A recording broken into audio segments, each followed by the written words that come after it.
اس آیت کی ایک خوبصورتی یہ ہے کہ اللہ تعالیٰ نے یہ نہیں فرمایا فی صدورہم مرض، بلکہ یہ فرمایا فی قلوبہم مرض۔ بہت فرق ہے صدور اور قلوب میں۔ آئے میں آپ کو سمجھاتا ہوں۔ میرے خیال سے آپ میں سے سب کو سورۃ ناس آتی ہوگی، الذی یوسوس فی صدور الناس۔ ہم یہ نہیں کہتے الذی یوسوس فی قلوب الناس، ہم کہتے ہیں الذی یوسوس فی صدور الناس۔ اگر ہم کہتے فی قلوب الناس تو اس کا ترجمہ ہوتا وہ جو لوگوں کے دلوں میں وسوسے ڈالتا ہے۔ قرآن کہتا ہے وہ جو لوگوں کے سینوں میں وسوسے ڈالتا ہے۔ دل اور سینے میں کافی ڈفرنس ہے۔ دراصل سینہ ایک جگہ ہے، اور اس جگہ کے اندر جو ٹریجر ہے، جو خزانہ ہے، وہ دل ہے۔ شیطان کو آپ کے دل تک ایکسس نہیں ہے، شیطان کو صرف آپ کے سینے تک ایکسس حاصل ہے۔ جسٹ تھنک کہ آپ کا دل آپ کا گھر ہے اور سینہ آپ کے گھر کے ارد گرد لگی فینس ہے، یعنی فرنٹ ایریا، بیک یارڈز وغیرہ۔ شیطان آپ کی پراپرٹی تک ایکسس کر سکتا ہے، لیکن وہ اس میں داخل نہیں ہو سکتا جب تک کہ آپ دروازہ نہ کھولیں۔ اور دل آپ کا گھر ہے، یہ لاکڈ ہے، یو کین لیٹ ہم ان۔ لیکن جب وہ آتا ہے اور نوک کرتا ہے، ہے کچھ سننا چاہو گے؟ میرے پاس تمہارے لیے کچھ ہے۔ ہمیں پتہ لگ جانا چاہیے کہ یہ شیطان ہے۔ اس بات کو محسوس کریں کیونکہ وہ بہت قریب ہوتا ہے، وہ سینے میں ہے اور اب وہ سینے میں وسوسے ڈالے گا۔ اور جب کوئی باہر سے کھٹکھٹائے تو کیا وہ اندر سنائی دیتا ہے؟ جی ہاں۔ اور ہوتا کہ بعض اوقات لوگ نوک کرتے ہیں اور آپ ان کو بھیج دیتے ہو، اور بعض اوقات جب لوگ نوک کرتے ہیں آپ دروازہ کھول دیتے ہو۔ اگر آپ نے کئی دفعہ دروازہ کھولا تو وہ چپ کر کے اندر آ جاتا ہے، اور جب کوئی باہر والا اندر آتا ہے تو وہ گھر کو ری ڈیکوریٹ کرنے لگتا ہے، رائٹ؟ اور پھر کیا ہوتا ہے؟ اور جب آپ اسے اندر آنے ہی نہیں دیتے تو آپ کی ایک اپنی سینس ہوتی ہے کہ خوبصورتی کیا ہے، کون سا کلر اچھا ہے، کون سا فرنیچر خوبصورت ہے۔ لیکن جب آپ کسی اور کو اندر آنے دیتے ہو تو ایک دن جب آپ گھر آتے ہیں تو کیا دیکھتے ہیں کہ دیواریں پنک ہیں، فرنیچر گرین ہو گیا ہے، اور پلیٹیں پرپل ہیں۔ آپ کہتے ہوا کیا ہے؟ یہ میرا ٹیسٹ ہے، مجھے یہی پسند ہے۔ وہ آپ کے کچن کو لیونگ روم بنا دیتا ہے، باتھ روم کو گیسٹ روم بنا دیتا ہے۔ آپ کہتے ہیں ہو کیا رہا ادھر؟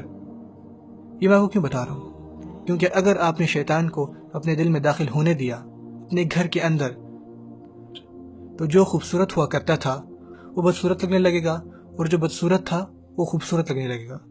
اس لیے اللہ فرماتے ہیں وَزَيَّنَ لَهُمُ الشَّيْطَانُ أَعْمَالَهُمْ، شیطان نے ان کے اعمال ان کے لیے مزین کر دیے، بیوٹیفائز دیم، خوبصورت بنا دیے۔ شیطان کسی بھی چیز کو خوبصورت یا بدصورت نہیں بنا سکتا یہاں تک کہ وہ آپ کے دل میں داخل ہو جائے۔ اور اگر آپ شیطان کو اپنے دل میں داخل نہیں ہونے دیتے تو آپ کے دل میں کیا ہوتا ہے؟ ایمان۔ وَلَكِنَّ اللَّهَ حَبَّبَ إِلَيْكُمُ الْإِيمَانَ وَزَيَّنَهُ فِي قُلُوبِكُمْ، اور اللہ نے تمہارے لیے ایمان کو محبوب کر دیا۔ آپ اس بات کو سمجھ رہے ہیں؟ سو اللہ فرماتے ہیں فی قلوبہم مرض، ان کے دلوں میں بیماری ہے۔ یہ تو پرابلم ہے، ان کے دلوں میں بیماری ہے، یہ تو پرابلم ہے، کیونکہ یہ سینے تک تو محدود نہیں رہا، اب تو یہ دل میں ہے۔ اب اگر ایک انٹروڈر آپ کے گھر، آپ کے دل میں آتا ہے تو پھر آپ کیا کرتے ہو؟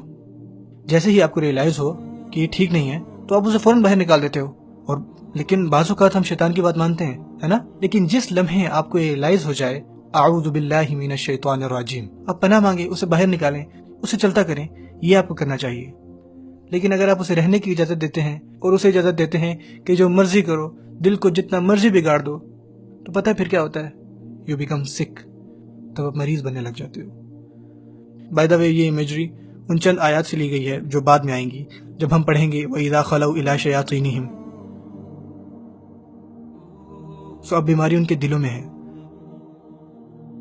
اور پتہ اللہ نے ہر شخص کو مضبوط بنایا اور قوت دی ہے۔ ان عبادی لیس لک علیہم سلطان، شیطان کو صاف صاف بتایا جا رہا ہے کہ میرے بندوں پر تمہارا کوئی زور نہیں ہوگا۔ وہ آپ کے دل میں داخل ہونے پر فورس کر سکتا ہے، نہ ہی اس میں سٹے پر۔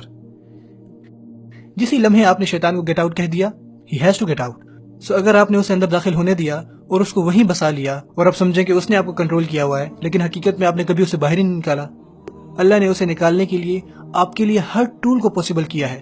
صرف اعوذ باللہ کہیں، صرف استغفار کیجئے، وہ اپنے آپ چلا جائے گا۔ By the way, us video کو دیکھنے کا آپ کا بہت شکریہ۔ پلیز اس ویڈیو کو شیئر کریں۔ آپ کا لائک کرنا، آپ کا کمنٹ کرنا ہمیں فائدہ نہیں دے گا، لیکن آپ کا شیئر کرنا آپ کے لیے بھی صدقہ جاریہ کا باعث بنے گا، اور ہمارے لیے بھی۔